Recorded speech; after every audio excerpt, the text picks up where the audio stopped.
September 1878, Colorado Territory. Cole Brennan had $8 in his pocket, one horse, and a Colt revolver at his hip. 3 graves sat behind his cabin, weathered crosses marking where his world had ended 8 years ago. The sun hung low over the mountain pass, painting the aspens gold, and Cole rode like a man with nowhere particular to be because he didn't. Home was just a place to sleep. Living was just a thing he still did, mostly out of habit. The trail wound through pine and scrub oak, cutting west toward Silverdale. Cole had spent 3 days in Denver trying to sell cattle to buyers who looked at his thin herd and thinner patience and offered prices that barely covered the ride back. He'd taken their money anyway. $8. Enough for winter supplies if he was careful, enough for whiskey if he wasn't. Maverick, his buckskin gelding, moved steady beneath him, ears forward, picking his way over rocks without being told. They'd ridden together long enough that the horse knew Cole's moods, knew when to push and when to just keep walking. Right now, walking was fine. The day was dying, but there were still 2 hours of light left, enough to make the pass before full dark. Cole's mind was empty, the way he preferred it. Empty didn't hurt. Empty didn't remember Sarah's laugh or the way Tommy used to climb on his shoulders or how little James had just started saying his name. Empty was safe. Then he saw the shape. At first, it looked like a bundle of rags someone had tossed against the base of a massive pine tree. The kind of thing travelers left behind when wagons got too heavy and choices got hard. Cole almost rode past. He'd learned long ago that stopping for every piece of discarded hope along the trail would break a man faster than bullets. But the bundle moved.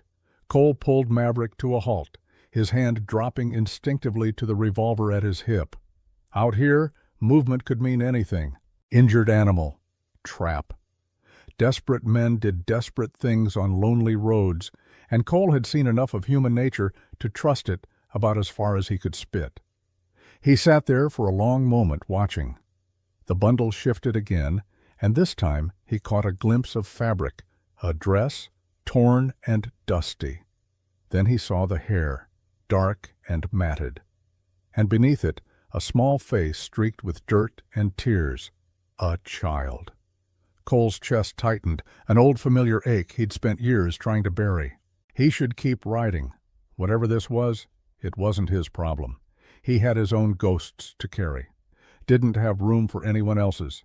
But his hands were already moving, guiding Maverick off the trail toward the tree.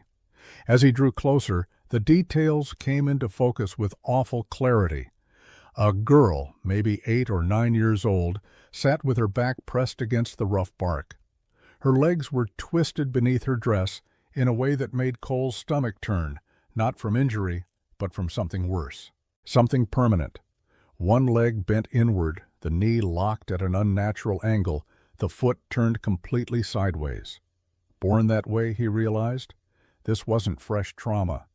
This was a life lived different. The girl's face was burned red from the sun, her lips cracked and bleeding. She'd been crying, but there were no tears left, just dry, gasping sobs that shook her small frame. Her eyes, when they lifted to meet his, were the oldest eyes Cole had ever seen on a child, eyes that had already given up. Cole dismounted slowly, his boots crunching on pine needles. The sound made the girl flinch, but she didn't try to run. Couldn't run, he realized, looking at those twisted legs again. He crouched down a few feet away, giving her space. His shadow fell across her, offering relief from the brutal September sun that had no mercy this time of year. "You hurt?" His voice came out rough from disuse.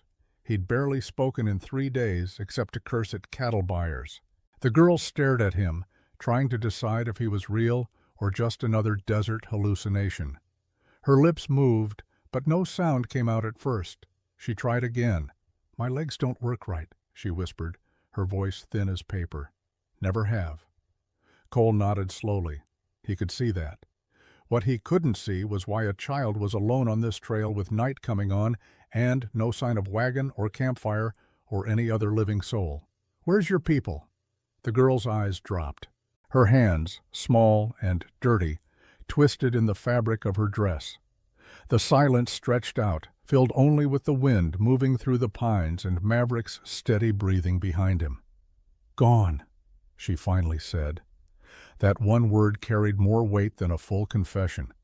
Cole had heard that tone before, had used it himself when people asked about his family. Gone. Simple. Final. A door closed and locked. "Gone where?" "Just gone." Her voice got smaller. "They said I was too slow. Said I'd die anyway, so better to leave me where God could decide instead of them having to watch." Something cracked open in Cole's chest, a place he'd thought sealed shut for good. He'd buried his sons, had stood over their graves and sworn he'd never feel that kind of pain again. Had promised himself he'd never care enough about anything to hurt that deep. This wasn't his problem, wasn't his responsibility. He had $8 and a long winter coming and no business taking on anyone else's burdens. He looked at the trail stretching west, toward home.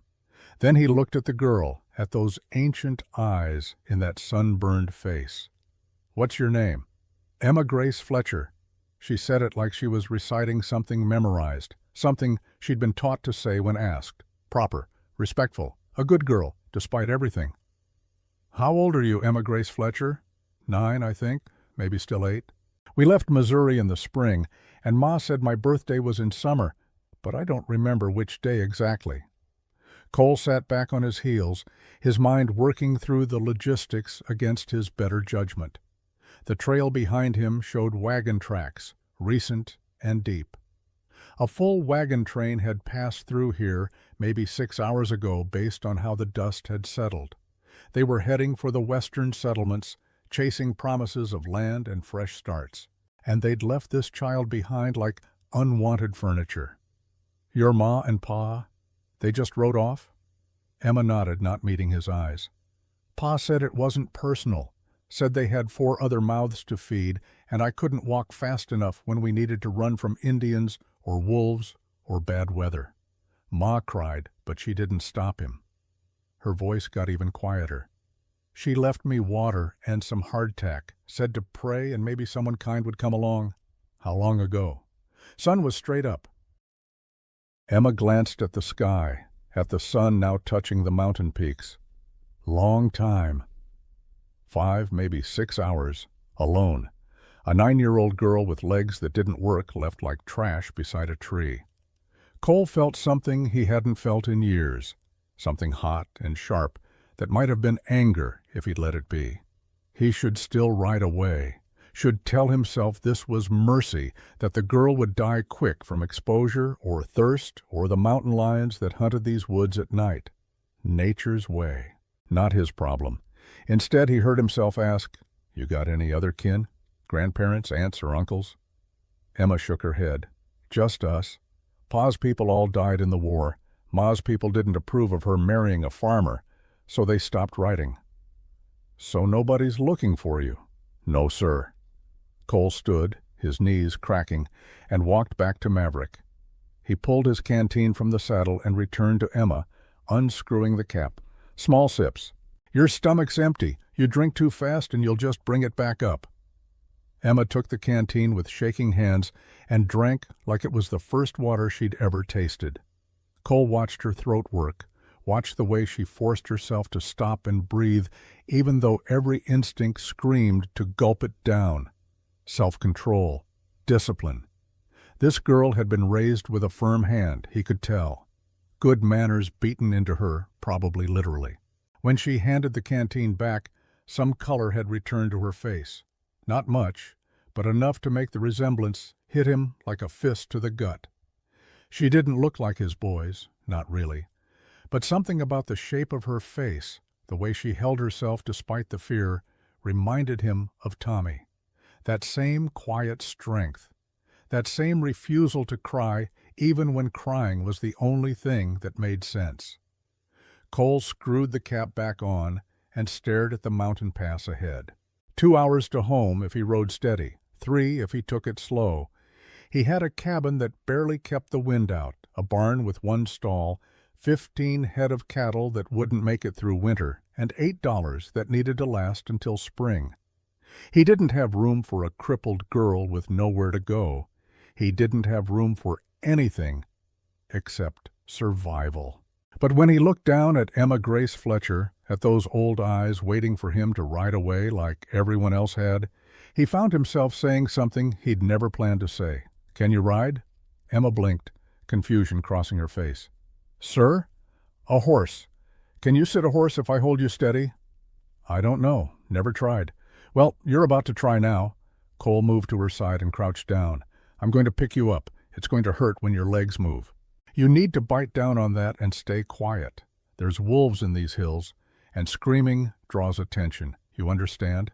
Emma nodded, her hands already gripping her dress tight in anticipation. Cole slid one arm under her knees, the other behind her back, and lifted. She was lighter than she should be, all bones and angles beneath the thin fabric of her dress. He felt her stiffen when her legs shifted, felt her bite down on a cry, but true to her word, she stayed silent. He carried her to Maverick, who stood patient as a statue, used to strange loads. Getting Emma into the saddle was awkward, her legs refusing to cooperate, but Cole managed to settle her sideways across the seat, her twisted limbs hanging to one side. "Hold on to the horn," he told her, guiding her hands to the leather knob at the front of the saddle. "I'm going to mount behind you. When I do, you lean back against me. I won't let you fall." Emma's hands gripped the saddle horn like it was the only solid thing in a spinning world. Cole swung up behind her, his arms coming around to take the reins, effectively caging her in. She was small enough that it worked, her back pressed against his chest, his arms bracketing her on both sides. Maverick shifted under the double weight but didn't protest. Good horse. The best Cole had ever owned, and he'd owned a few. "You comfortable?" Cole asked, knowing the answer, but needing to hear it anyway. "No, sir," Emma said honestly, "but I ain't uncomfortable enough to complain." Despite everything, Cole felt his mouth twitch. Might have been a smile if he still remembered how those worked. "Fair enough." He turned Maverick toward home and nudged him into a walk. The sun was dropping faster now, the shadows lengthening across the trail. They had maybe an hour and a half of good light left. They rode in silence for a while, the only sounds the steady clop of hooves on dirt and stone, the creak of leather, and the evening birds starting their songs. Emma sat rigid against him at first, every muscle tense like she was afraid to relax, afraid he might change his mind if she got too comfortable. Cole understood that fear. He'd lived with it himself after Sarah and the boys died. That constant waiting for the next bad thing, the next loss, the next proof that the world was exactly as cruel as you suspected. "Where are we going?" Emma finally asked, her voice barely audible. "My place, about 2 hours north." "And then?" "And then I haven't decided yet." It was the truth. Cole had no plan beyond getting this girl somewhere safe for the night. Come morning, he'd have to figure out what to do with her. Silverdale had a church. Maybe the Reverend would know of a family willing to take in a crippled child. Or maybe there was an orphanage in Denver that handled such things. Even as he thought it, though, Cole knew it was a lie he was telling himself. He'd seen orphanages, had ridden past them in his army days, seen the hollow-eyed children standing at windows, seen what happened to the ones nobody wanted. Emma would disappear into one of those places and never come out. Or worse, she'd come out broken in ways that had nothing to do with her legs. "Are you going to leave me somewhere too?" Emma asked, and the question was so quiet, so resigned, that it hurt worse than if she'd shouted it. Cole tightened his grip on the reins, Maverick's ears flicking back at the tension in his hands. "I don't know," he said, because lying to her seemed worse than the truth. "I'm just trying to get you through tonight. Tomorrow's tomorrow." Emma nodded against his chest, accepting this. She'd learned early, it seemed, that tomorrow was all anyone could promise, if that. They rode on as the sun touched the mountains and then slipped behind them, painting the sky in shades of orange and purple and deep blue. The temperature dropped with the light, and Cole felt Emma start to shiver. He'd lost his coat in a card game 2 months back and hadn't replaced it, so he had nothing to offer her except his own body heat. "Lean back," he told her. "Take what warmth you can." Emma hesitated, then let herself relax against him. Her shivering eased slightly, though not enough. The dress she wore was summer-weight cotton, meant for hot days on the trail, not mountain evenings. Another problem for the list: food, shelter, warmth, clothing. All things Cole barely had enough of for himself. Maverick knew the way home and picked up his pace as they got closer, eager for his own dinner and rest. The last light faded from the sky, replaced by early stars and a sliver of moon that gave just enough light to see the trail. Cole's cabin appeared as a darker shape against the dark hillside, a single-room structure he'd built with his own hands 8 years ago when he'd needed something to do with his rage and grief. It wasn't much. Log walls chinked with mud, a roof that leaked in 2 places, one window with oiled paper instead of glass, and a door that didn't quite hang straight. But it had 4 walls and a fireplace, and right now, that was more than Emma Grace Fletcher had. The barn stood beside the cabin, equally rough but functional. Cole had built it first, actually, because the Army had taught him to care for your horse before yourself. A man could sleep rough, but a horse was your lifeline in country like this. He guided Maverick to the barn and dismounted, then carefully lifted Emma down. She made a small sound when her legs moved, but swallowed it back. Cole set her on a hay bale just inside the barn door, where she'd be out of the wind while he tended the horse. "Don't move," he told her, then felt stupid because where was she going to go? Emma just nodded, her hands gripping the edges of the hay bale, her eyes following his every movement. Cole unsaddled Maverick with practiced efficiency, rubbed the horse down with a handful of straw, and measured out grain from a sack that was getting too light. He'd need to ride to Silverdale in a few days to get more supplies. Add that to the list. When Maverick was settled and munching his dinner, Cole returned to Emma. She'd folded her hands in her lap and was sitting perfectly still, like a child who'd learned that being quiet and small meant being overlooked, and being overlooked meant being safe. "Can you walk at all?" Cole asked. "Even a little?" "I can drag myself if there's something to hold on to," Emma said. "My arms are strong, but it's slow." "Show me." Emma slid off the hay bale, landing on her hands and knees. Her legs sprawled uselessly behind her, but she didn't let that stop her. She crawled forward using her arms to pull herself along, her useless legs dragging in the dirt.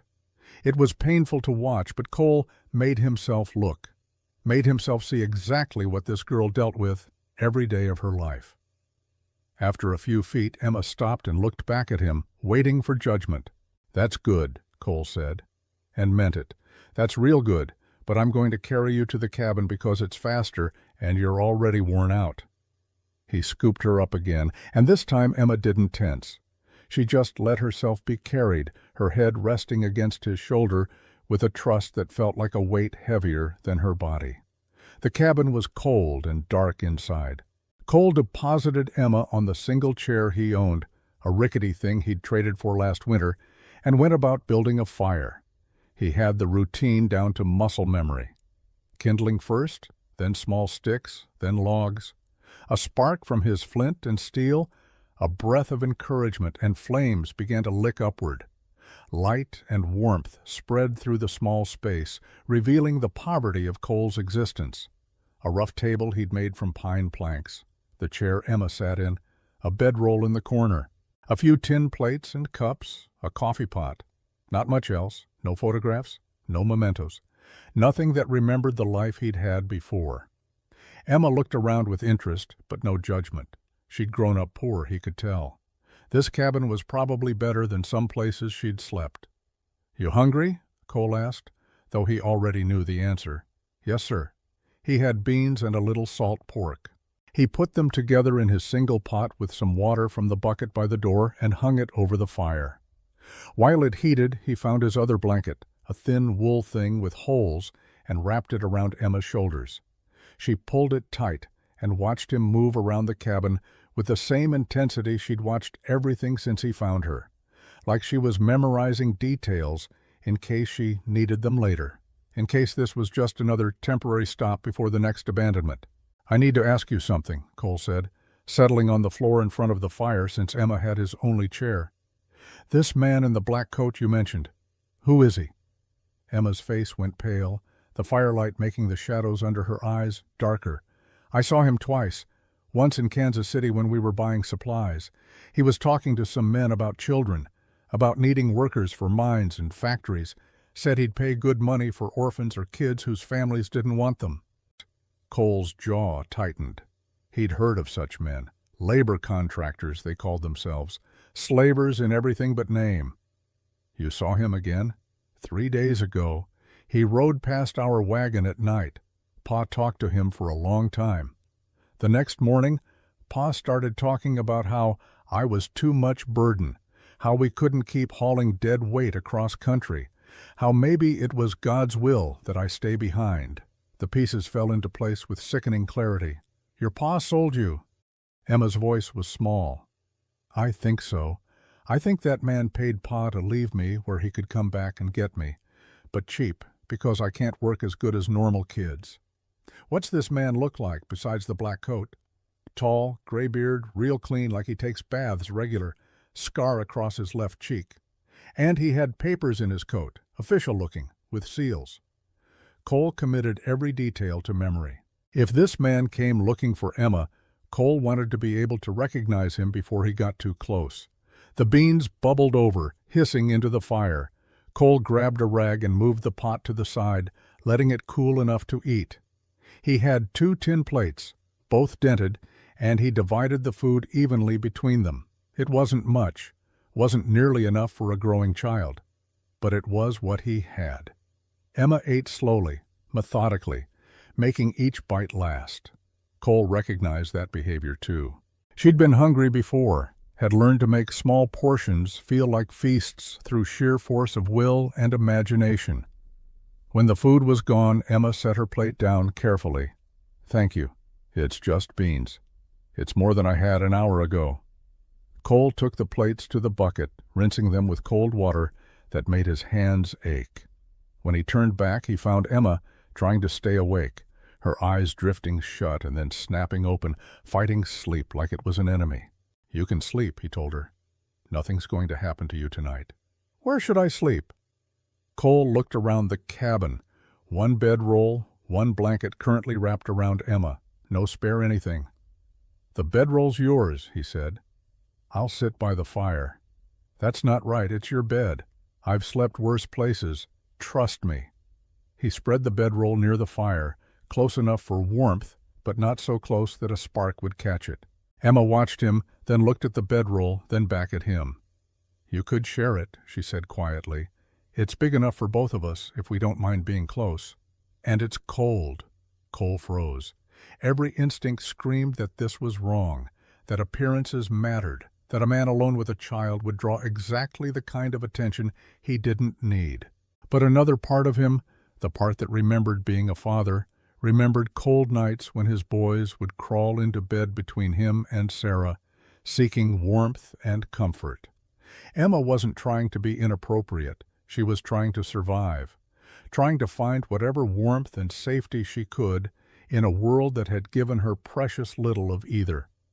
"All right," Cole said, "but you stay on your side and I stay on mine." "Yes, sir."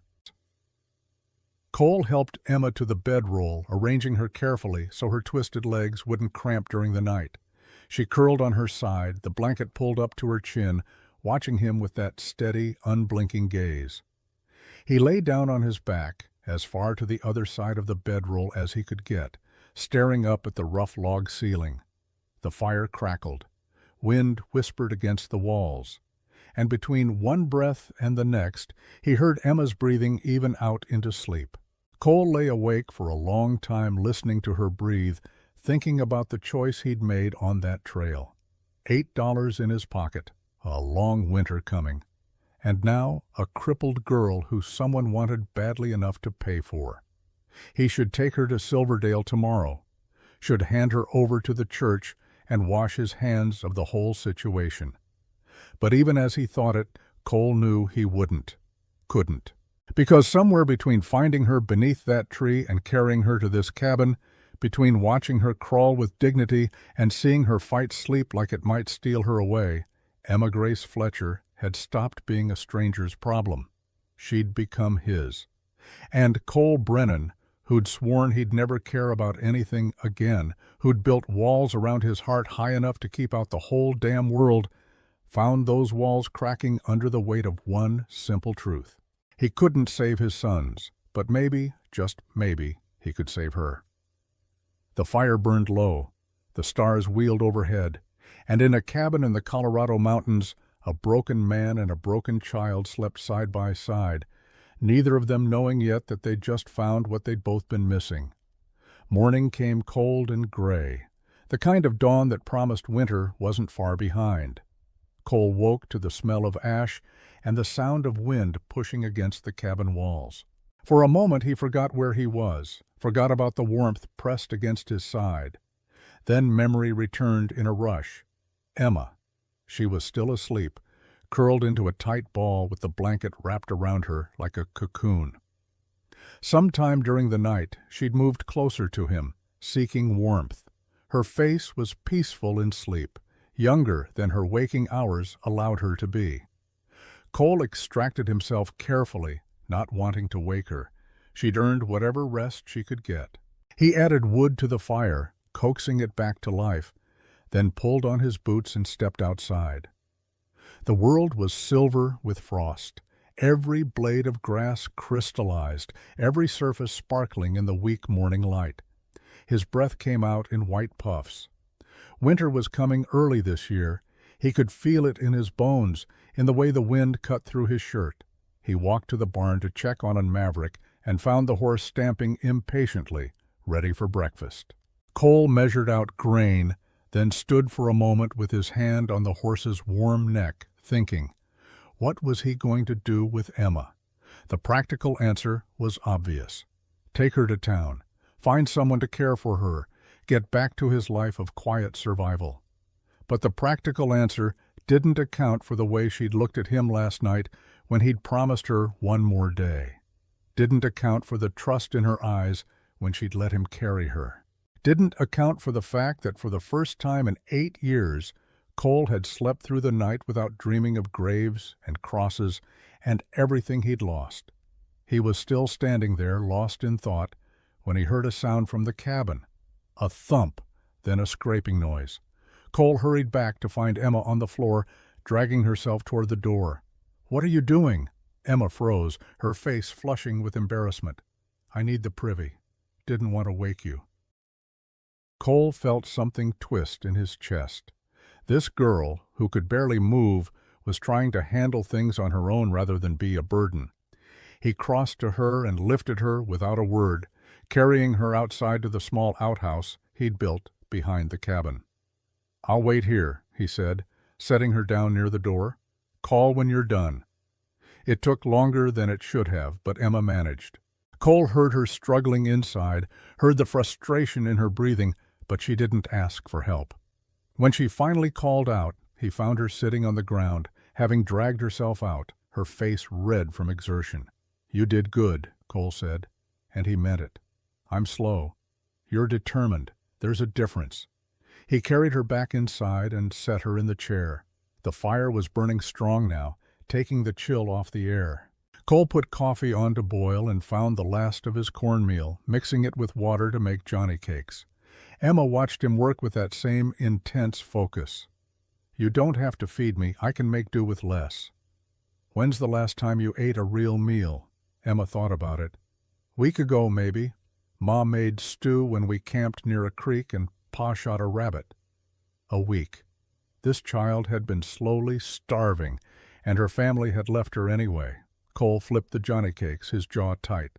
"You'll eat what I give you and not argue about it." "Yes, sir."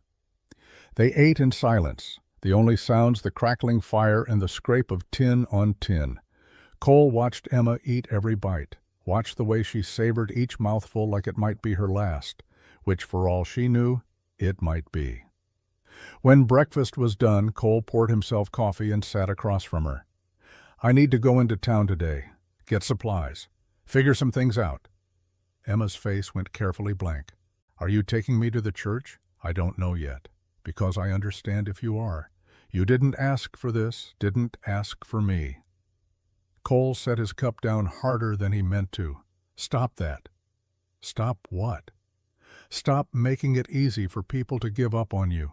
Stop acting like you don't matter." Emma's eyes widened, then filled with tears she refused to let fall. "I'm just trying not to be trouble." "Well, you're already trouble. Question is what kind of trouble I'm willing to take on." It came out harsher than he meant, but Emma didn't flinch. Instead, something like hope flickered across her face. Hope that maybe, just maybe, he wasn't planning to abandon her at the first opportunity. Cole stood and walked to the window, looking out at the frost-covered landscape. "If you stay here, even for a little while, there's going to be talk. People in town, they'll wonder, they'll ask questions." "What will you tell them?" "The truth. That I found you on the trail and brought you here until we figure out what's next." "And if that man comes? The one in the black coat?"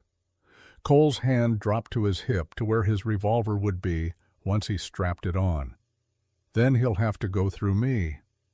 Emma was quiet for a moment. "Why are you helping me?" It was the question Cole had been avoiding since he'd picked her up yesterday. Why was he helping her? He had no good answer, no logical reason. Just a feeling in his gut that said this was something he had to do. "I had sons once," he said finally. "Tommy was 7 when he died. James was 4. Their mother too. Indian raid while I was away scouting. Came home to find my whole world gone." "I'm sorry." "I spent 8 years telling myself I didn't want to care about anything ever again. Easier that way. Safer." He turned to look at her. "Then I found you under that tree, and all those walls I built didn't mean a damn thing." Emma's voice was soft. "You don't owe me anything." "Maybe not. But I owe my boys. Owe Sarah. They'd want me to do better than I have been. And maybe helping you is how I start." A knock on the door interrupted them. Cole's hand went to his revolver in one smooth motion, old cavalry instincts taking over. Emma shrank back in her chair. "Cole? It's Gideon. Saw your smoke. Wanted to check you made it back all right." Cole relaxed and opened the door. Gideon Hart stood on the threshold, a man of 60, with a weathered face and kind eyes. He'd been Cole's neighbor for 5 years, giving him space when he needed it, company when he could stand it. Gideon's eyes went from Cole to Emma and back again. "Well, wasn't expecting company. Found her on the trail yesterday. Someone left her to die." Gideon stepped inside, closing the door against the cold. He crouched down to Emma's level, not hovering, just making himself less threatening. "What's your name, child?" "Emma Grace Fletcher, sir." "Well, Miss Emma Grace Fletcher, I'm Gideon Hart. I ranch about 2 miles south of here." He glanced at her legs, then back at her face without a flicker of pity or disgust. "Looks like you've had a rough go of it." "Yes, sir." Gideon stood and looked at Cole. "You planning to keep her?" "Haven't decided." "Well, when you do decide, you'll need more than beans and cornmeal. I've got extra supplies at my place, blankets too. My wife's things from before she passed. They've just been sitting in a trunk these 10 years. Cole felt something ease in his chest. "I'd appreciate that. I'll bring them by later." Gideon tipped his hat to Emma. "Nice to meet you, miss. Cole here's a good man, even if he's forgotten how to act like one. You're in safe hands." After Gideon left, Emma looked at Cole. "He seems nice." "He is. Only friend I've got left, and I don't deserve him." "Maybe you deserve more than you think." Cole didn't answer that. Instead, he helped Emma into her blanket and carried her out to the barn. If she was going to be here even a few more days, she needed to see more than just the inside of his cabin. The barn was warmer than outside, the smell of hay and horse familiar and comforting. Cole set Emma on a hay bale and went to check Maverick's water. The horse nickered softly, pushing his nose against Cole's chest. "That's Maverick," Cole said. "Had him 6 years. Best horse I've ever owned." Emma watched the horse with interest. "Can I touch him?" "You afraid of horses?" Never been close enough to one to know. Cole led Maverick over to Emma's hay bale. The horse was gentle, well-trained, and he stood still as Emma reached out a tentative hand. Her fingers touched his nose, and Maverick whuffled softly, his breath warm against her palm. Emma's face lit up in a smile so bright it transformed her. "He's soft. That's velvet. All horses have it on their noses." She stroked Maverick's face with wonder, and the horse stood patient, as if he understood this was important. Cole watched them, watched the way Emma's whole body relaxed, the way the fear and tension melted away. "I like horses," Emma said softly. "Horses are better than people most of the time." "Do you have any other animals?" 15 head of cattle out in the far pasture. Few chickens, but a fox got most of them last month." Emma kept petting Maverick, her movements gentle and sure. "Back home, before we left Missouri, we had a dog. His name was Buddy. Pa shot him before we left because he said we couldn't take him west." The casual way she said it, like it was just another loss in a life full of them, made Cole's hands clench. That was wrong of him. Pa said it was practical, said Buddy would just slow us down or run off anyway. Your pa sounds like a man who confused practical with cruel. Emma didn't argue, just kept petting the horse. They stayed in the barn for a while, Emma content to be near Maverick, Cole doing small chores and trying not to think too hard about what he was getting himself into. Eventually, he carried her back inside and settled her by the fire. "I need to ride into Silverdale," he said. "Get supplies. Talk to some people." Fear flashed across Emma's face. "Are you coming back?" "Yes." "Promise?" Cole crouched down to her level. "I promise. I'll be gone maybe 4 hours. Gideon's going to come by with those supplies he mentioned. You'll be safe here." "What if that man comes, the one in the black coat?" "He won't. Not yet. And if he does, you hide in the barn. There's a space behind the hay where you can crawl. Don't come out until you hear my voice. Understand?" Emma nodded, but her hands were shaking. Cole went to his bedroll and pulled out a small knife, nothing fancy, just a blade he'd carried since his army days. "You know how to use one of these?" "Pa taught me to cut vegetables."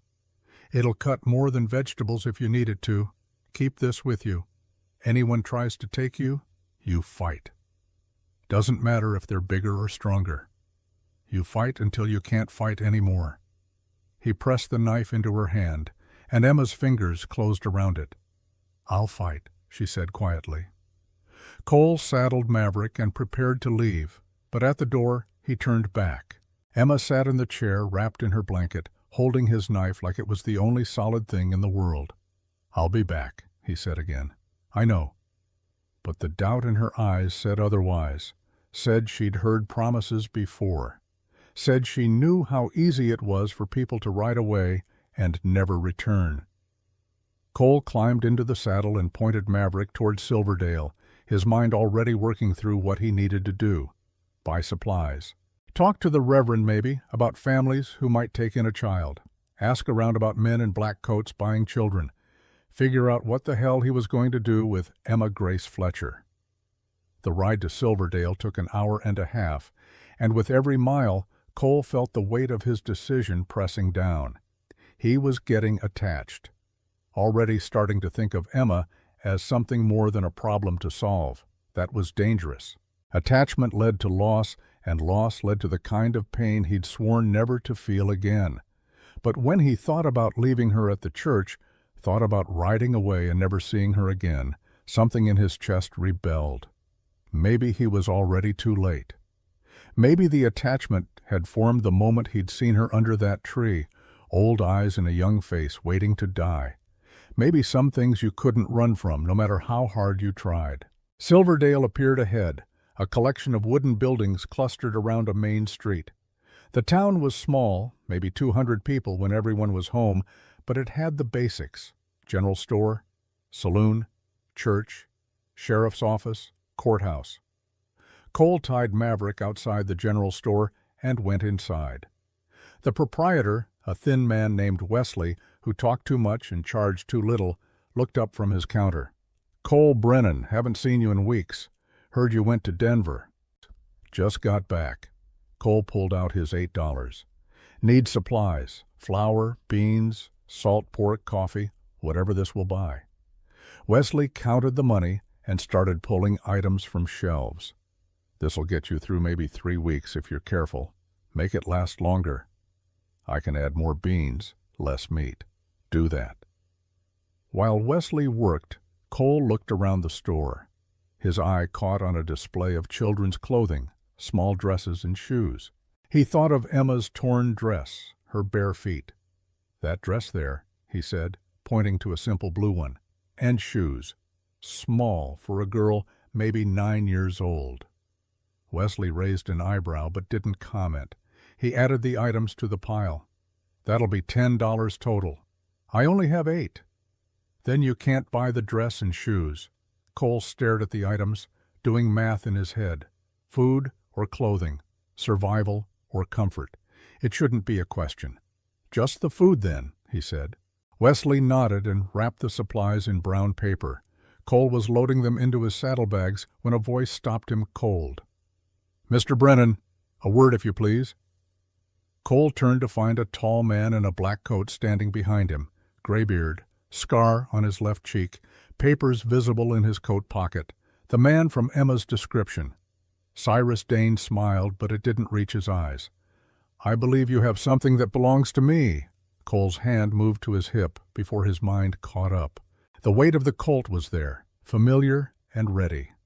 But drawing iron on a crowded street in broad daylight was a good way to end up in a cell, or worse. So he kept his hand loose, hovering, ready but not committed. "I don't believe we've met," Cole said, his voice flat as creekstone. Cyrus Dane's smile widened, showing teeth too white for a man who spent his time on dusty trails. "No, but I know you, Mr. Brennan, former cavalry scout, widower, living alone on that pathetic excuse for a ranch 2 hours north of here." He paused, letting the words sink in, and now, apparently, harboring stolen property. "I don't know what you're talking about. The girl, Emma Fletcher. Her father sold her to me, legal and proper. I have the papers to prove it." Dane pulled a folded document from his coat, crisp and official-looking. "Now, I'm a reasonable man. I understand you probably didn't know the situation when you picked her up. So I'm willing to overlook this little misunderstanding if you just tell me where she is." Cole's jaw tightened. Every instinct told him to put his fist through this man's smiling face, but that would solve nothing. Not yet. "Even if what you're saying is true, and I'm not saying it is, a father can't sell his child. That's slavery. Been illegal for 13 years. Dane's laugh was smooth as oil. "Slavery? No, this is guardianship transfer, perfectly legal. The girl's family couldn't care for her, poor things. I agreed to take responsibility, provide her with work and shelter. It's charity, really. Charity that her father got paid for. A small administrative fee, nothing more." Around them people were starting to notice. Wesley stood in the doorway of his store watching. A woman across the street had stopped sweeping. The sheriff's office was 3 buildings down, and Cole could see movement in the window. This was exactly what Dane wanted, a public confrontation. Witnesses to see Cole refusing a legal claim. Everything proper and above board, except for the rot underneath. "The girl's at my place," Cole said carefully, "safe and fed. If you want to discuss this further, we can ride out there together. Let her tell us herself what she wants." Dane's eyes went hard. "The girl is 9 years old and crippled. What she wants is irrelevant. I have legal guardianship. Then you'll have no problem coming to my ranch and proving it." "I don't need to prove anything to you, Mr. Brennan. I need you to return my property. Today."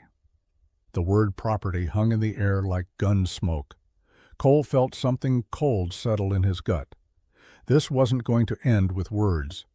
Men like Dane didn't back down when they had the law on their side, even if that law was bought and paid for. "No," Cole said simply. Dane's smile vanished. "That's theft. I could have you arrested." "Then do it. I'll tell the sheriff exactly what you're running. Child labor. Probably selling kids to mines and factories. Maybe he'll be interested in those papers of yours." For the first time, uncertainty flickered across Dane's face. Then it was gone, replaced by something colder. "Sheriff Wade is a friend of mine. Good friend. He understands how things work in this territory." Of course he did. Cole should have known. Small town, limited law, plenty of room for men with money and influence to bend things their way. "We're done talking," Cole said. He turned back to Maverick, loading the last of his supplies. Dane's hand shot out, gripping Cole's shoulder. "We're done when I say we're done." Cole moved on instinct. He grabbed Dane's wrist, twisted, and had the man bent over Maverick's saddle in less than a heartbeat. Old cavalry training, muscle memory from a life he'd tried to leave behind. "Touch me again," Cole said quietly, "and you'll pull back a stump." He released Dane, who stumbled back, his face red with rage and embarrassment. People were definitely watching now. This would be all over town by nightfall. "You just made a very serious mistake," Dane said, straightening his coat. "Judge Blackwood will hear about this. You can expect legal action." Looking forward to it, Cole mounted Maverick and turned north without another word. Behind him, he heard Dane calling out threats, but the words blurred together. All that mattered was getting back to Emma. Getting back before Dane could organize whatever response he was planning. The ride home felt twice as long as it should have. Every shadow looked like a rider, every sound like hoofbeats. Cole pushed Maverick harder than he liked, but the horse seemed to understand the urgency. When the cabin finally came into view, Cole's heart was hammering. Smoke rose from the chimney, no sign of trouble, no strange horses. He dismounted at a run, pushing through the door. Emma sat exactly where he'd left her, wrapped in her blanket, his knife clutched in both hands. Her face flooded with relief when she saw him. "You came back." "Told you I would." Cole crossed to her, his hands shaking slightly from adrenaline and fear he hadn't wanted to name. "We need to talk. Something happened in town." He told her about Dane, about the papers, about the sheriff being bought, and the judge likely being in on it too. Emma's face went pale, then gray, then white as fresh snow. "He's really coming for me," she whispered. "He already tried, but I sent him away. For now." "You should have given me to him." Cole crouched down so they were eye level. "Listen to me. I don't care what papers that man has. I don't care who he knows or who he's paid off. You're not going anywhere with him. You understand? But the law can be wrong. And when it is, sometimes you have to do what's right anyway. Consequences be damned." Emma searched his face. "Why are you doing this? You don't even know me." "I know enough. I know you're brave and smart and deserve better than being sold to work in some mine shaft until you die." He paused. "And I know that my boys would want me to fight for you. So that's what I'm going to do." Tears spilled down Emma's cheeks, the first real tears he'd seen from her. Not the dry sobs of dehydration and despair, but genuine emotion finally breaking through. "I'm scared," she admitted. "Me too. But we're going to get through this." A knock at the door made them both jump. Cole's hand went to his revolver as he moved to answer it, but it was just Gideon, his arms full of bundles. "Brought those supplies I mentioned," Gideon said, then caught sight of their faces. "What happened?" Cole let him in and explained while Gideon unpacked. There were blankets, thick and warm, dresses in various sizes, all clean and carefully folded, shoes, a coat, things Gideon's wife had worn before consumption took her. Mary would have wanted them to go to someone who needed them, Gideon said, his voice rough with old grief. "Emma, you wear them in good health." "Thank you, sir," Emma said quietly. Gideon turned to Cole. "This Dane character. He's going to come back, and he won't come alone." "I know." "What are you going to do?" "I don't know yet, but I'm not giving her up." Gideon nodded slowly. "Then you'll need help. Can't fight the whole territory by yourself." "I can't ask you to." "You're not asking. I'm offering." Gideon's jaw set in a line Cole recognized. Stubbornness, loyalty, the kind of man who'd stand beside you even when the smart play was to walk away. "We'll figure this out. But first, the girl needs proper clothes and a decent meal." Mary's things should fit her well enough. They spent the afternoon making the cabin more livable. Gideon helped Cole string a rope across one corner to create a private space for Emma. They hung blankets to form a makeshift wall, giving her somewhere to change and sleep with dignity. Emma tried on the dresses. The blue one fit best, falling to her ankles, the sleeves a little long but workable. She looked at herself in the reflection of Cole's shaving mirror, touching the fabric with wonder. "I've never had anything this nice," she said. "It suits you," Cole told her. For dinner, they had the beans and salt pork Cole had bought, along with cornbread Gideon contributed. It was the most food Emma had seen in weeks, and she ate until her stomach hurt, then apologized for being greedy. "That's not greed," Gideon said kindly. "That's your body telling you it needs fuel. You eat as much as you want." After dinner, Gideon left with promises to check in tomorrow. Cole barred the door behind him and added extra wood to the fire. The temperature was dropping fast. Winter was definitely coming early. Emma sat in her private corner, running her fingers over the extra blankets. "Mr. Brennan?" "Just Cole." "Mr. Brennan makes me feel old." "Cole, then. What's going to happen when that judge gets involved?" Cole had been thinking about that all afternoon. "Depends on what kind of judge he is. If he's honest, we might have a chance. If he's bought like the sheriff, we'll need a different plan." "What kind of plan?" "The kind where we find someone higher up the chain, federal marshal maybe, someone who can't be bullied or bribed." "Do you know anyone like that?" Cole was quiet for a moment. He did know someone, Colonel Thaddeus Grant, now a U.S. Marshal based out of Denver. They'd served together in the cavalry, fought side by side through some of the worst campaigns of the Indian Wars. Grant was one of the few men Cole trusted completely. "I might," he said, "but getting word to him will take time, and I don't know how much time we have."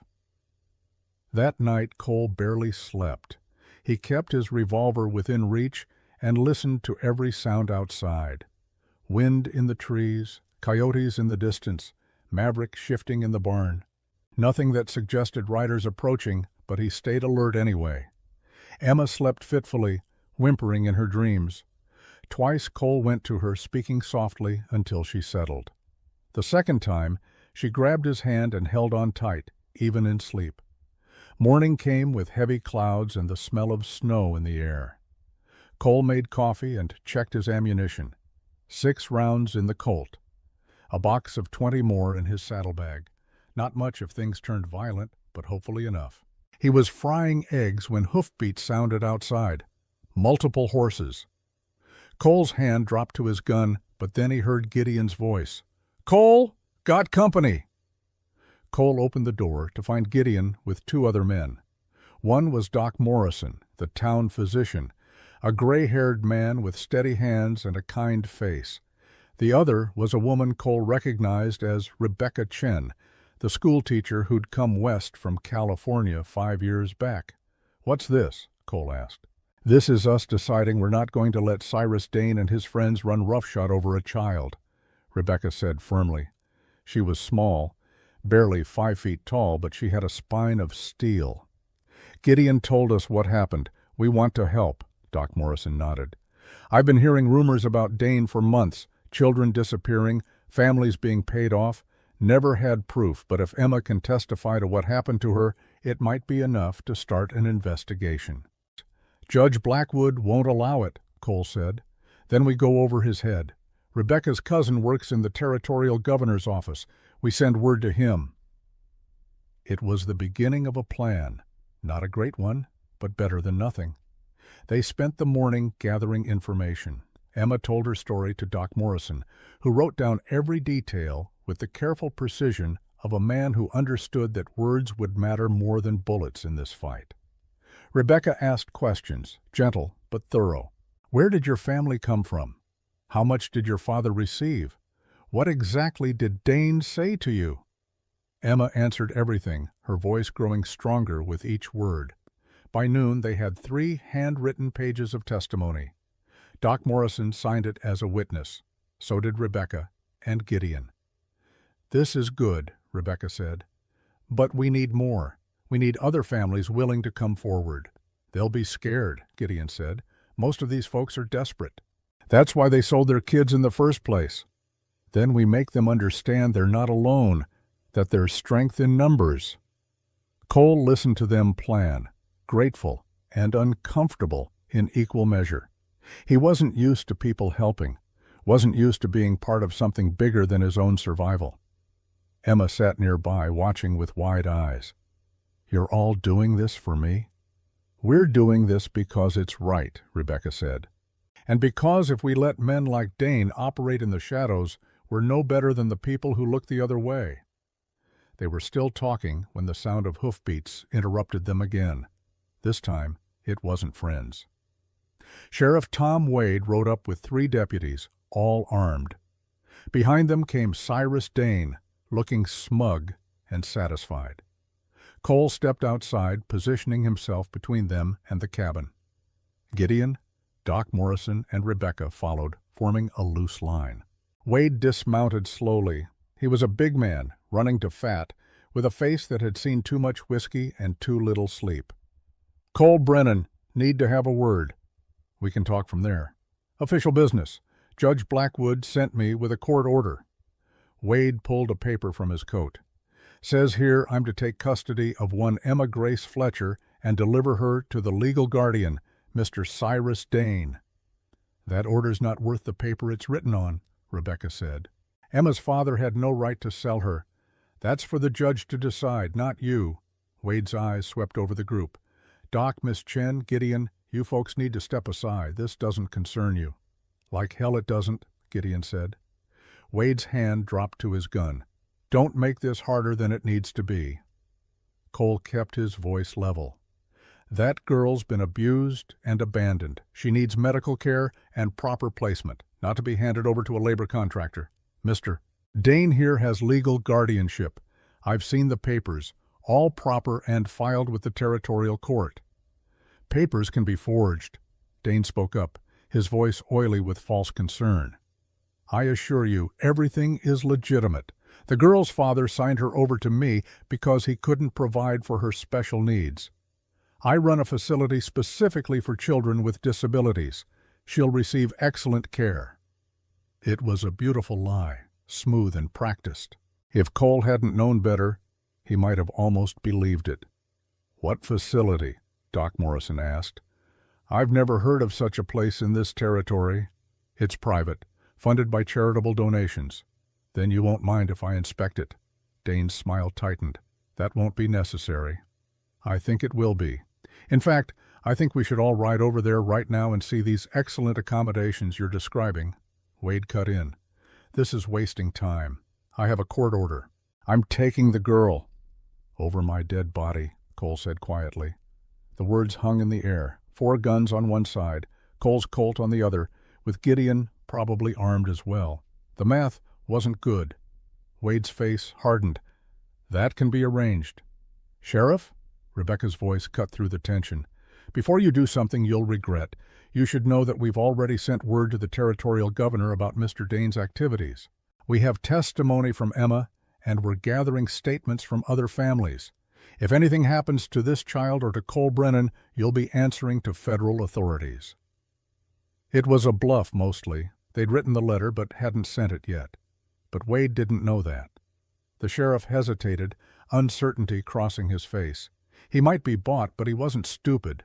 Federal investigation would bring scrutiny he couldn't afford. Dane saw the hesitation, and his voice sharpened. "Sheriff Wade, the court order." I know." Wade shifted his weight. "Look, Brennan, I don't want trouble. Just hand over the girl and we can all go home." "No."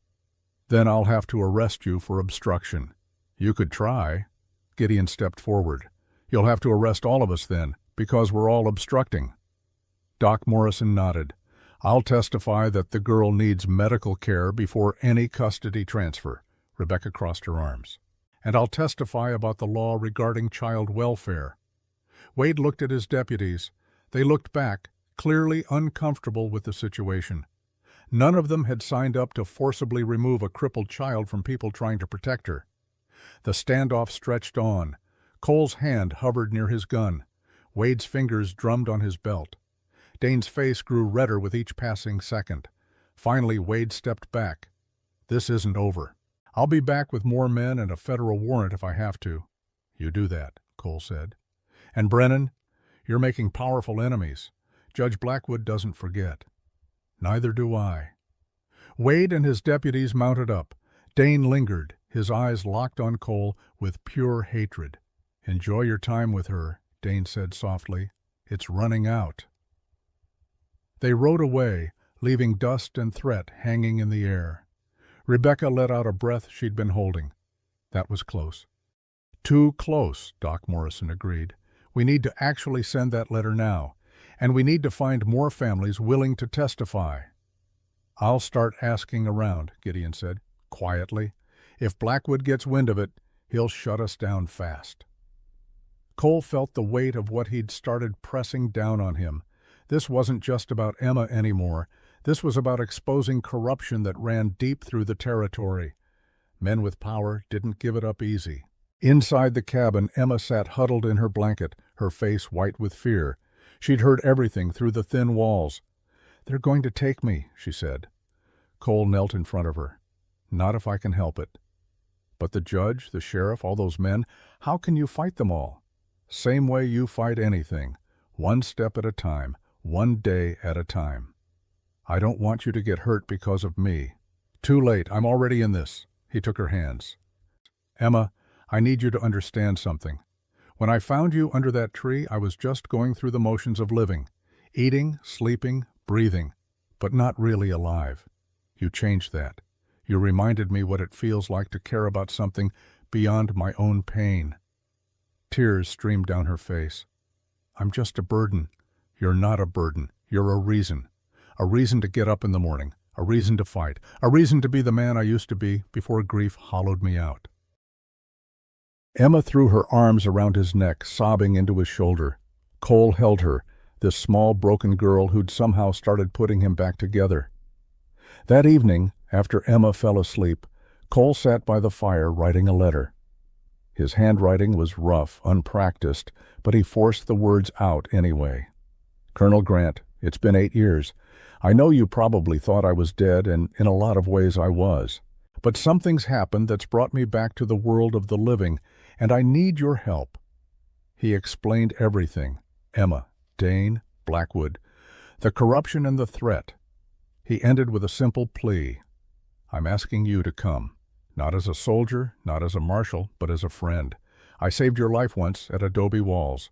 Now I'm asking you to help me save hers." He sealed the letter and gave it to Gideon the next morning to post from the next town over where Blackwood's influence didn't reach. "How long until he could get here?" Gideon asked. 5 days if he rides hard. 10 if he takes his time. And until then, we hold the line. The next 3 days passed in tense waiting. Cole kept Emma close, teaching her things to pass the time: how to clean a gun, how to read tracks, how to tell direction by the stars. Skills his boys had never gotten old enough to learn. Emma soaked it all in, her mind quick and hungry for knowledge. She asked questions constantly, pushed herself to try things even when her legs made them difficult. On the 4th day, she asked to see the barn again. Specifically, she wanted to see Maverick. Cole carried her out and set her on a hay bale while he worked. Emma watched the horse with fascination. "Could I learn to ride?" she asked. "Your legs don't work the way they need to for traditional riding, but there might be another way." Cole thought about it. He'd seen wounded soldiers ride with modified saddles and equipment. It was possible, maybe. "We'd need special tack, a saddle that would hold you secure without needing leg strength." "Could you make one?" "I could try." Emma's face lit up. "Really?" "Can't promise it'll work, but I can try." He spent that evening sketching designs while Emma watched, offering suggestions. She was smarter than most adults he knew, seeing problems and solutions with clarity. They were deep in discussion about stirrup modifications when hoofbeats sounded outside. Cole's hand went to his gun, but then a familiar voice called out, "Cole Brennan, you in there?" Cole opened the door to find a man in a dark coat with a silver star on his chest. Tall, broad-shouldered, with gray threading through dark hair and eyes that had seen every kind of hell and come out harder for it. "Grant," Cole breathed. "Got your letter 5 days ago, rode straight through, changed horses twice." Colonel Thaddeus Grant, now U.S. Marshal, stepped inside and his eyes found Emma. His expression softened. "This the girl you wrote about?" "Emma Grace Fletcher. Meet Marshal Thaddeus Grant. He's the closest thing to a real lawman you're going to find in this territory." Grant removed his hat. "Pleasure, miss." Emma's voice was small. "You came all this way for me?" "Came for Cole. But I'd say you're worth the ride." Grant turned to Cole. "Tell me everything." They talked long into the night. Grant took notes, asked questions, his mind working through the legal angles. By midnight, he'd formed a plan. Blackwood's jurisdiction is territorial, but child trafficking crosses state lines. That makes it federal. I can arrest Dane and anyone working with him, but I need evidence, hard evidence. "We have Emma's testimony," Cole said. "Good start. But we need more. Other children, financial records, proof of the mine operations." "How do we get that?" Grant's smile was cold. "We go to the source. Tomorrow we ride to Dane's facility. Wherever it is, we find it and we document everything." "That's dangerous." "More dangerous than waiting for Blackwood to manufacture some legal excuse to take Emma? At least this way, we're on offense." Cole looked at Emma, sleeping in her corner, trusting them to protect her. "All right," he said. "We do this your way." Grant clapped him on the shoulder. "Good, because tomorrow we're going to war." Outside, the first snow of winter began to fall, soft and silent, covering the world in white. Inside the cabin, 2 old soldiers planned their battle, fighting not for territory or glory, but for one small girl who'd reminded them both what honor really meant. And in the morning, everything would change. They would ride to Dane's mine, gather evidence, and expose the rot at the heart of the territory, or they would die trying. Dawn broke cold and clear, the new snow-reflecting sunlight like scattered diamonds across the mountain landscape. Cole stood in the doorway of his cabin, watching Marshal Grant check his weapons with the methodical precision of a man who'd done it 1,000 times before. 2 revolvers, a rifle, extra ammunition. Everything clean, everything ready. Emma sat wrapped in her blankets, her eyes wide with worry. She hadn't slept much. None of them had. "You don't have to do this," she said quietly. "You could just take me somewhere far away. Start over." Cole turned to look at her. "Running doesn't solve problems, just postpones them, and men like Dane don't stop until someone makes them." "But what if something happens to you?" "Then Grant will finish what we started." Cole crossed to her and knelt down. "Emma, I need you to be brave today. Gideon's going to stay here with you. Doc Morrison and Rebecca are coming too. You'll be safe." "I'm not worried about me. I'm worried about you." Something warm spread through Cole's chest. When was the last time someone had worried about him? Really worried, not out of obligation or pity, but genuine care. "I'll be careful," he promised. Grant spoke up from the doorway. "We should move. Want to hit the mine before full light gives us away." The mine. Grant had spent yesterday tracking down information, talking to miners in Silverdale's saloon, following leads. He'd discovered that Dane's operation was 20 miles east, hidden in a canyon where the territorial authorities rarely ventured. A silver mine that had played out years ago, now repurposed for something darker. Gideon arrived as Cole was saddling Maverick. The old rancher carried his hunting rifle and a grim expression. "Wish I was going with you," Gideon said. "Need you here more. If we don't come back, you get Emma to Denver, to the federal courthouse. Tell them everything." It won't come to that. But if it does," Gideon nodded, "I'll protect her with my life." Cole gripped his friend's shoulder, then mounted up. Grant was already in the saddle, his horse dancing with nervous energy. They rode out as the sun cleared the peaks, heading east into country Cole didn't know well. The first hour passed in silence. Both men were comfortable with quiet, having spent years in the cavalry where words were often wasted breath. They rode alert, eyes scanning the landscape for threats, hands never far from weapons. Grant finally spoke as they descended into a valley thick with pine. "You've changed." "How so?" "8 years ago, when Sarah and the boys died, you were hollow, like something had scooped out your insides and left just the shell. I tried to help, but you pushed everyone away. Wasn't fit company for anyone." "And now?" Cole thought about Emma, about the way she looked at him with trust and hope, about how her presence had forced him to care again, to feel again, even when feeling hurt like a fresh wound. "Now I've got a reason to be more than just alive." Grant nodded. "She's good for you. I can see it. I'm not her father. Maybe not by blood, but the way she looks at you, that's a daughter looking at her pa." The words settled over Cole like a weight and a gift at the same time. He'd buried his sons, had sworn he'd never be a father again. But somewhere between finding Emma under that tree and teaching her to read tracks by firelight, he'd become exactly that, a father again. And this time, he wouldn't fail. They reached the canyon as the sun climbed toward noon. Grant signaled for quiet, and they dismounted, tying their horses in a grove of aspen where they'd be hidden. The mine entrance was visible below, a dark mouth cut into the hillside with several rough buildings clustered around it. Smoke rose from a chimney. Voices carried on the wind, young voices, high and scared. Children. Cole's jaw tightened. Grant pulled out a small telescope and scanned the area. "I count 8 kids outside," Grant murmured, "and I can hear more voices from inside the mine shaft. Could be 15, maybe 20 total. All working, carrying rocks, sorting ore, 2 adult guards visible, probably more inside. We can't just charge in. No, we need documentation first. Proof." Grant produced a camera from his saddlebag, one of the new portable kinds that investigators used. "I'm going to get as close as I can, take photographs. You cover me. If they see you, they won't." Grant moved like smoke, silent and low, working his way down the hillside using every bit of cover. Cole stayed back, rifle ready, watching the guards. They were lazy, bored, passing a bottle between them. Not expecting trouble. That would change soon enough.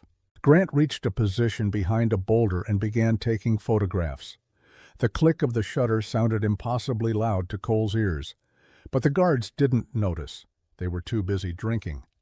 Then one of the children, a boy, maybe 12 years old, looked up. His eyes met Cole's across the distance. The boy's face was gaunt, his arms covered in bruises, but his eyes were sharp, intelligent. The boy's gaze shifted to Grant, then back to Cole. Understanding flickered across his features. He knew what was happening, knew these men were different from the usual visitors. Instead of raising an alarm, the boy deliberately dropped the rock he was carrying. It crashed loudly, drawing both guards' attention toward him and away from where Grant was working. "Clumsy fool!" one guard shouted, moving toward the boy with his hand raised to strike. The boy took the blow without crying out, his eyes never leaving Cole's. In that moment, Cole saw the same thing he'd seen in Emma. A child who'd learned that survival meant silence, that hope was dangerous, that adults brought pain more often than help. But this boy was still hoping, still betting on the chance that these strangers might be different. Grant finished his photographs and signaled. They withdrew slowly, carefully, back to where the horses waited. Only when they were a safe distance away did either of them speak. "That boy," Cole said. "He covered for us. Brave kid." "They're all brave, lasting in a place like that." Grant's face was hard. "I got what we need. Photographs showing children in forced labor. That's federal crime. Enough to arrest Dane and everyone working with him." "What about Judge Blackwood? He's the one who made it legal." "I'll deal with Blackwood, but first, we need to get those kids out." They rode back faster than they'd come, pushing their horses hard. The plan was forming as they moved. Grant would ride to the territorial capital, file federal charges, and return with enough men to raid the mine properly. Cole would keep Emma safe until then. But plans, as Cole knew from his cavalry days, rarely survived contact with the enemy. They were an hour from Cole's cabin when they saw the smoke, black smoke, thick and oily, rising from where the cabin should be. Cole's heart stopped. He kicked Maverick into a full gallop, Grant right behind him. The horse flew over the ground, fear lending him speed he shouldn't have had after the long ride. The cabin came into view, and Cole's worst nightmare materialized. Fire. The cabin was burning, flames licking through the roof, smoke pouring from the windows. Gideon's horse was gone, hoofprints leading toward town through the ash. The barn doors were open, Maverick's stall empty. And there, in the center of the chaos, stood Emma. She was on the ground 20 feet from the burning cabin, crawling toward the barn, her dress torn and dirty. Blood streaked her face from a cut above her eye. Behind her, the cabin's roof collapsed inward with a roar of sparks and flame. Cole was off his horse before it stopped moving. "Emma!" She looked up, her face transforming from despair to desperate relief. "Cole! They took Gideon. They took him, and they said they'd kill him if you didn't give me up." Cole reached her and gathered her into his arms. She was shaking, sobbing, clinging to him like he was the only solid thing in a collapsing world. Where did they take him?" "Town. The courthouse. That man, Dane, he had so many men with him. They said you have until sunset to bring me or Gideon dies." Grant knelt beside them, his face grim. "How long ago?"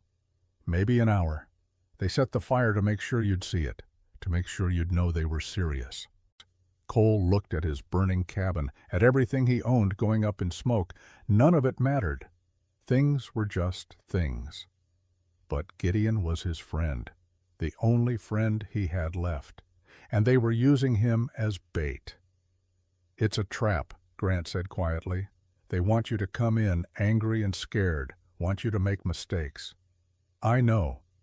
If you go into that courthouse, they'll arrest you or kill you. Either way, Emma ends up with Dane." Cole looked down at Emma, at her terrified face. He thought about the boy at the mine, taking a beating to cover for them. Thought about all those children trapped in darkness, hoping someone would save them. Thought about his own sons, buried in the ground, their lives cut short by violence he couldn't prevent. "Then we don't go in angry and scared," Cole said.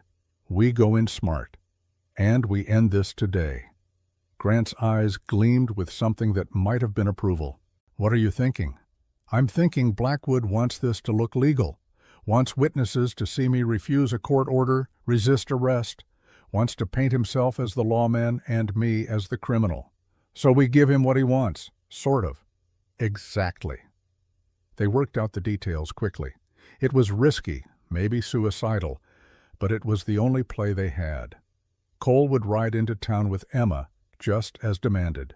But Grant would go in separately, through the back with his federal authority and his photographs. "Timing has to be perfect," Grant said. "If I move too soon, they'll see it coming. Too late and you're dead." "I trust you." "Don't. Trust yourself. Trust your instincts. They've kept you alive this long." Cole turned to Emma.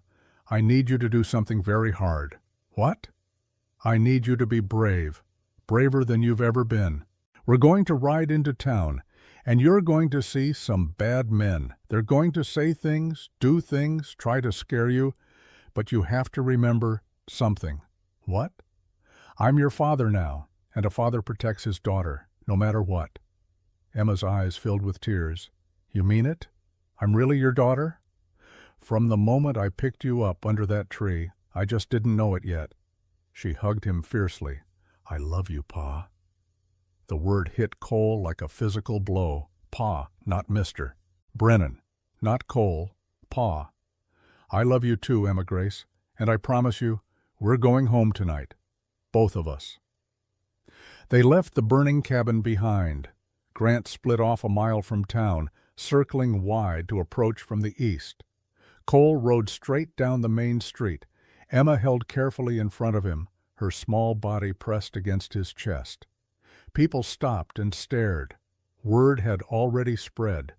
Everyone knew about the ultimatum, about the fire, about the showdown that was coming. The courthouse stood at the end of the street, a two-story building that served as both legal center and jail. Sheriff Wade waited on the steps, along with 6 deputies. Behind them, visible through the windows, Cole could see Judge Silas Blackwood in his robes, looking every inch the righteous authority. And chained to a post like an animal was Gideon. The old rancher's face was bruised, blood crusting at his hairline, but his eyes were clear and defiant. When he saw Cole, he shook his head sharply. "Don't do it. Don't trade yourself for me." Cole dismounted and helped Emma down. She leaned against Maverick's side, her twisted legs unable to support her weight. Sheriff Wade stepped forward. "Smart man, Brennan. Saves us all a lot of trouble. Let Gideon go first." "That's not how this works. You hand over the girl, then we talk about your friend. I hand over Emma, and you've got no reason to keep your word." Wade's hand moved toward his gun. "I could just take her." "You could try. But I'm betting I'm faster than you, and I'm betting at least 3 of your men die before you drop me. You want to take that bet?" Wade's face flushed red. Around them, townspeople were gathering, watching. This was the show Blackwood wanted. Public defiance, justification for whatever came next. The courthouse door opened, and Cyrus Dane emerged, his smile wide and victorious. "Mr. Brennan, how kind of you to see reason. If you'll just hand Emma over to me, we can resolve this peacefully." Cole's hand hovered near his Colt. "Over my dead body." "That can certainly be arranged." Dane's smile didn't waver. "Sheriff Wade, arrest this man for kidnapping and assault." "On what evidence?" A new voice cut through the tension. Everyone turned. Marshal Thaddeus Grant stood at the far end of the street, his silver star gleaming in the afternoon sun. He held a sheaf of papers in one hand and his revolver in the other. "Who the hell are you?" Blackwood's voice boomed from the courthouse steps. "U.S. Marshal Thaddeus Grant. And you're Judge Silas Blackwood, correct? The man who signed the guardianship papers for Mr. Dane here?" "I am. And you have no jurisdiction in my territory." "Actually, I do, when territorial matters become federal crimes." Grant held up the papers. "I have here documented evidence of child trafficking, forced labor, and conspiracy, federal charges, which means everyone involved is under federal arrest." "That's preposterous," Dane sputtered. "I run a charitable organization. You run a labor camp. I have photographs, witness statements, financial records showing payments to Judge Blackwood and Sheriff Wade." Grant's voice carried across the gathering crowd. "You've been buying children and selling them to mine operations. That's slavery, and it's been illegal for 13 years. Blackwood's face went white, then red. "Those records are sealed. How did you—" "Federal warrant. Executed 2 hours ago at the Territorial Bank." Grant stepped forward. "Now, I can arrest everyone involved quietly, or we can do this the hard way. Your choice." The moment hung suspended. Cole could see Wade's deputies exchanging glances, uncertainty clear on their faces. They'd signed up to enforce local law, not participate in federal crimes. Then Dane made his move. He lunged for Emma, grabbing her arm and yanking her toward him. "The girl is mine, legal and proper," Emma screamed. Cole's hand dropped to his Colt, muscle memory taking over. He drew and fired in one smooth motion. The bullet hit Dane's shoulder, spinning him around. He released Emma and stumbled back, shock and pain washing over his face. Wade drew his weapon, so did his deputies. Grant's revolver came up, targeting Wade, and in the chaos, Judge Blackwood pulled a small derringer from his robes and aimed it directly at Emma. Time seemed to slow. Cole saw the judge's finger tightening on the trigger, saw Emma frozen in terror, saw the crowd scrambling for cover. He threw himself forward, his body covering Emma's, just as the derringer fired. The bullet hit Cole in the upper shoulder, punching through meat and muscle. Pain exploded through him, white and hot, but he stayed on his feet, turned, raised his Colt. "Cole, no!" Grant's voice. But Cole wasn't aiming at Blackwood. He was aiming at the ceiling above the judge's head. He fired twice. The bullets shattered the chandelier chain. 100 pounds of iron and glass crashed down, and Blackwood dove aside, his derringer clattering away. Grant's voice rang out, commanding and absolute. "Federal Marshal, everyone on the ground, now!" The fight went out of Wade's deputies all at once. They dropped their weapons, hands raised. Wade himself looked at Grant, at the star, at the crowd of witnesses, and slowly, carefully set his gun down. Dane was on his knees, clutching his bleeding shoulder, moaning. Blackwood lay under broken glass, his robes torn, his authority shattered as completely as the chandelier. Cole sank to the ground beside Emma, his hand pressed to his chest. Blood seeped between his fingers, warm and wet. "Pa!" Emma's voice, terrified and small. "I'm all right. Just a scratch." He tried to smile, but the pain was enormous. His vision swam. Doc Morrison appeared from somewhere in the crowd, his bag already open. "Get him inside, quickly." Strong hands lifted Cole. They carried him into the courthouse, laying him on a table. Emma crawled after them, refusing to leave his side. "You promised," she sobbed. "You promised we'd both go home." "And we will." Cole's voice was weak. "Just need to rest a bit first." Doc Morrison cut away his shirt, exposing the wound. "Bullet went clean through, missed the lung by inches. You're a lucky man, Cole Brennan. Don't feel lucky. You're alive. That's lucky enough."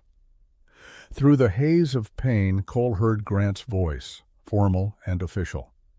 "Cyrus Dane, Judge Silas Blackwood, Sheriff Thomas Wade, you are all under arrest for conspiracy, child trafficking, and corruption of office. Federal charges. You'll be transported to Denver for trial." "You can't do this," Blackwood protested. "I'm a territorial judge." "You were a territorial judge, now you're a criminal, and you're going to spend the rest of your life paying for what you've done to those children." Cole felt Emma's hand gripping his. Her tears fell on his chest, mixing with the blood. He wanted to tell her to stop crying, that everything would be fine, but the darkness was pulling at him, and he was so tired. "Pa, don't leave me. Please don't leave me." "Never," he whispered. "I promise." And then the darkness took him. Cole woke to sunlight and silence. For a moment, he thought he was dead. Then pain flared in his chest, and he knew he was very much alive. He was in a bed, a real bed with clean sheets and a soft pillow. The room was unfamiliar, but the smell of medicine and carbolic told him he was in Doc Morrison's clinic. "Pa?" Emma sat in a chair beside the bed, her face pale but hopeful. When she saw his eyes open, joy flooded her features. "You're awake. Doc said you would be, but it's been 3 days, and I was so scared." "3 days?" Cole's voice was rough, his throat dry. Emma helped him drink water from a cup. "You lost a lot of blood. Doc said another inch, and the bullet would have killed you. But you're strong. Stronger than anyone knew." Memory came flooding back. The courthouse, the gunfight, Blackwood's derringer. What happened after? Marshal Grant arrested everyone. Dane, Blackwood, the sheriff, 6 other men who were working at the mine. They're all in the territorial jail waiting for trial. Emma's smile was fierce. And Marshal Grant raided the mine. He got all the children out, 17 of them. They're safe now. And Gideon? He's fine. Bruised and angry, but fine. He's been here every day sitting with you when I had to sleep. Cole closed his eyes, relief washing over him. They'd done it. Against everything, against all odds, they'd actually done it. "There's more," Emma said quietly. "Rebecca came by yesterday. She said the territorial governor is launching a full investigation. They've found records of almost 60 children sold over 3 years. Families are coming forward now, wanting their kids back. That's good. And Marshal Grant said he'll testify that you acted in defense of a federal witness. You're not going to be charged with anything." "Even better." Emma was quiet for a moment. "The cabin burned down. I know. Everything you owned. Just things, Emma. Things can be replaced. But where will we live?" Cole opened his eyes and looked at her. Really looked at her. This girl who'd been abandoned, sold, abused, and yet still had the strength to care about where they'd live. Gideon offered us his place until we rebuild, said he's got room, and it gets lonely anyway. Cole reached for her hand. But that's assuming you want to stay with me, officially, legal and proper. Emma's eyes widened. You mean it? Marshall Grant's helping me file adoption papers. Proper ones, not the kind Dane used. You'll be Emma Grace Brennan, my daughter, if that's what you want. She launched herself at him, careful of his wound but unable to contain her joy. Yes, yes, 1,000 times yes. Cole held her as best he could with one arm, feeling pieces of his broken heart finally starting to heal. The next weeks passed in a blur of recovery and rebuilding. Gideon's ranch became home, a larger place with room for both of them. Emma flourished there, learning to help with chores, making friends with the neighbors who came by to check on Cole. True to his word, Grant helped process the adoption. The papers were filed in Denver, far from Blackwood's corrupted court. Emma Grace Brennan became official in the eyes of the law. Cole healed slowly. The bullet wound left a scar, but Doc Morrison said he'd been lucky. Another inch and Emma would have been orphaned again, but she wasn't. And Cole had a daughter, a real daughter, bound not by blood, but by choice and love, and the decision to save each other. 8 months after the courthouse shooting, Cole stood in Gideon's barn working on a special project. The modified saddle was nearly finished, designed specifically for Emma's needs. Straps to hold her secure, support for her twisted legs, everything she'd need to ride safely. Emma watched from her wheelchair, another gift from Grant, her eyes bright with excitement. When can I try it? Soon. Want to make sure it's perfect first. It's already perfect. Cole smiled. You say that about everything. Because everything is perfect. I have a pa who loves me, a home, friends. Everything I never thought I'd have. She was right. It was perfect. Not the life Cole had planned, not the life he'd lost, but a new life, built from ashes and hope, and one simple decision to stop instead of riding past. That evening, they tried the saddle on Maverick. Cole lifted Emma up carefully, settling her into the modified seat. She gripped the horn, her face a mixture of terror and joy. Ready? Cole asked. Ready. He led Maverick around the corral slowly, one hand on the reins, the other ready to catch Emma if she slipped. But she didn't slip. She sat tall, her balance perfect, her smile wide enough to split her face. I'm riding, Pa, I'm really riding. Cole watched her, this girl who'd been left to die, now sitting proud on a horse, laughing with pure joy. And for the first time in 8 years, Cole felt something he thought he'd lost forever. Hope. Not hope that the past could be changed. Not hope that grief would disappear, but hope that the future could be something worth living for, worth fighting for, worth building from nothing but determination and love. 3 months later, Cole stood before a judge in Denver. Not Blackwood, who was serving 20 years in federal prison. A real judge, honest and fair. Mr. Brennan, the adoption papers are in order. Emma Grace is legally your daughter in every sense of the word. The judge smiled. Congratulations to you both. Emma squeezed Cole's hand. We did it, Pa. We did. They walked out of the courthouse into bright sunshine. Marshall Grant waited outside along with Gideon, Doc Morrison, and Rebecca Chen. Friends who'd stood with them when standing meant risking everything. What now? Grant asked. Cole looked down at Emma, at his daughter, at this miracle who'd saved his life by letting him save hers. Now we go home, he said simply. And they did. The new cabin rose from the ashes of the old one, bigger and better. Emma had her own room, with a real bed and a window that looked out over the mountains. Cole worked the ranch, building it back up, and Emma helped however she could. She learned to ride well enough to work cattle from horseback, learned to rope and brand, and do a dozen other things that supposedly required working legs.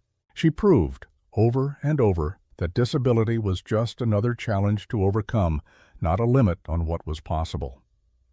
On quiet evenings, they'd sit on the porch and watch the sunset paint the mountains gold. Cole would tell stories about his cavalry days, carefully editing out the worst parts. Emma would talk about the future, about maybe becoming a teacher like Rebecca, about helping other children who'd been abandoned or abused. "You saved me," she said one evening. "Now I want to save others." "You already have," Cole told her. "You saved me first." 1 year after the courthouse shooting, Cole and Emma rode together to 3 graves behind the cabin. Sarah, Tommy, James. The crosses were weathered, the wood gray with age. Cole had avoided this spot for years, but today felt right. Today felt like closure. "I brought someone to meet you," he said to the graves. He helped Emma down from her horse, and she stood beside him, leaning on her crutch. "This is Emma, my daughter, not by blood but by choice. She's brave and smart and kind, and I think you would have loved her." His voice caught. "I hope wherever you are, you understand why I moved on, why I let myself love again. It doesn't mean I've forgotten you, just means I remembered how to live." Emma placed wildflowers on each grave. "I wish I could have known you," she said softly. "Your husband, your father, he's the best man I've ever known. Thank you for making him who he is."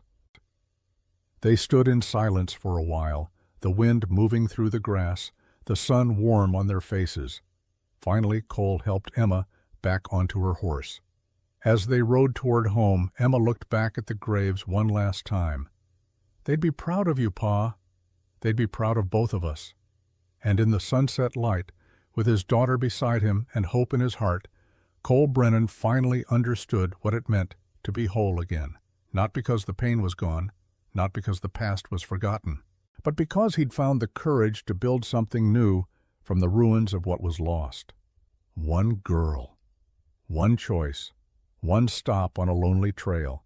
That was all it took to save 2 lives and prove that sometimes the bravest thing you can do is simply refuse to ride past someone in need, even when stopping might cost you everything, especially then. The end.